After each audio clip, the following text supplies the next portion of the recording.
খাওয়া শুরু করলেই থামানো মুশকিল হবে। মুচমুচে টেস্টি এই ঘুগনি পকোড়া বাড়িতে একবার ট্রাই করে দেখুন। খেতে এতটাই মজাদার হয় যে একটি খেলে আর একটি খেতে থাকবেন। খেতে দারুণ হবে আর বানানো খুবই সহজ, মাত্র 10 মিনিটেই বানিয়ে ফেলতে পারেন। প্রথমে ঘুগনি পকোড়া বানিয়ে নিতে ঘুগনির মটরগুলোকে জল দিয়ে ভিজিয়ে নিয়েছিলাম প্রায় 4 থেকে 5 ঘন্টা। মটরগুলো ভালোভাবে ফুলে গেলে জলটাকে ঝরিয়ে এনে একটা ব্লেন্ডারে পেস্ট করে নেব, আর জল ছাড়াই পেস্ট করতে হবে। যতটা জল কম দেওয়া সম্ভব সবথেকে ভালো হয় জল ছাড়াই পেস্ট করুন, কারণ নুন দেওয়ার পরেই কিন্তু মিশ্রণ অলরেডি নরম হয়ে যাবে। তাই জল ছাড়াই মটরগুলোকে একটা ব্লেন্ডারে নিয়ে নিলাম। সঙ্গে নিয়ে নিচ্ছি ভেজানো চাল। এটা আপনারা আতপ চালও নিতে পারেন, আর না হলে ভাতের যে রান্নার রেগুলার চাল সেটাও কিন্তু দিতে পারেন। তবে চালগুলোকে আগে থেকে জল দিয়ে ভিজিয়ে রাখতে হবে, যাতে চালগুলো ফুলে নরম হয়ে যায়। এখানে 1 বাটি মটর নিয়েছি, সেই ক্ষেত্রে আমি 3 মুঠো দিলাম চাল। ভেজানো চাল 3 মুঠো দিয়ে ভালো করে ব্লেন্ড করে নিচ্ছি। কোনো রকম জল ছাড়াই পেস্ট করতে হবে, তাহলেই এটা দেখবেন খুব ক্রিস্পি হবে। ভেতর থেকে অনেক স্পঞ্জ হবে, সফট হবে এবং ওপরটা বেশ মুচমুচে হবে। মটর এবং চালের পেস্ট একটা বাটিতে নিয়ে নিলাম, আর এর সঙ্গে দিয়ে দেব রসুন এবং কাঁচা লঙ্কা। রসুন আর কাঁচা লঙ্কাটাকে একটু থেতো করে দিতে হবে, যাতে মুখের মধ্যে পড়লে খেতে ভালো লাগে।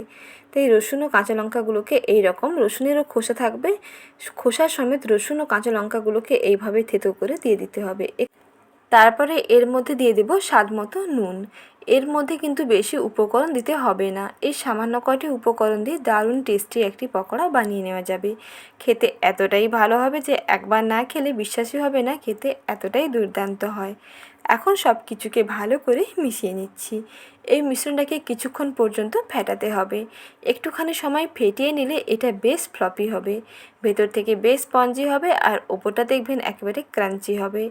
কিছুক্ষণ ভালো করে মিশিয়ে নিয়েছি, আর নুন দেওয়ার পরেই দেখুন মিশ্রণটা আগের থেকে নরম হয়ে গেছে।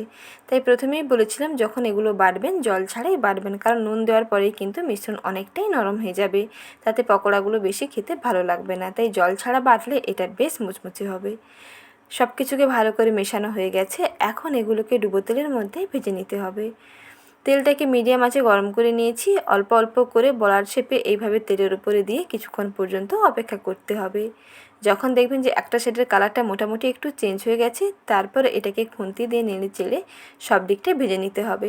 কাঁচা অবস্থায় তুলতে যাবেন না, তাহলে কিন্তু ভেঙে যেতে পারে। আর এগুলো তেলে যতটা শেপে দেবেন তার থেকে কিন্তু এগুলো পুরো ডাবল হয়ে যাবে। তেলে দেওয়ার পরেই দেখবেন এর শেপটা অনেকটা বড় বড় ফুলকো ফুলকো হয়ে গেছে। এইভাবে লো ফ্লেমে কিছুক্ষণ সময় নিয়ে উল্টে পাল্টে ভেজে নিতে হবে।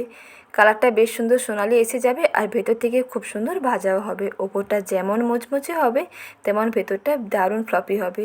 খেতে তো দারুণ লাগবে। একবার হলেও এই ঘুগনি পকোড়া বাড়িতে বানিয়ে দেখুন, খেতে বেশ ভালো লাগবে। চায়ের সঙ্গে জমিয়ে দিতে রেসিপি দেখে আজ ট্রাই করে ফেলুন। বৃষ্টির বিকেলে একটা দুটোতে খেলে মন ভরবে না, মনে হবে সবগুলো খেয়ে ফেলি। ভাজা শেষ করতেই পারবেন না, প্লেট দেখবেন ফাঁকা হয়ে যাবে। আর এই ঘুগনি পকোড়া যাকে খাওয়াবেন সবাই দেখবেন রেসিপি জানতে চাইবে, সঙ্গে প্রশংসা করতে থামবে না এবং বারবার রিকোয়েস্ট আসতেই থাকবে।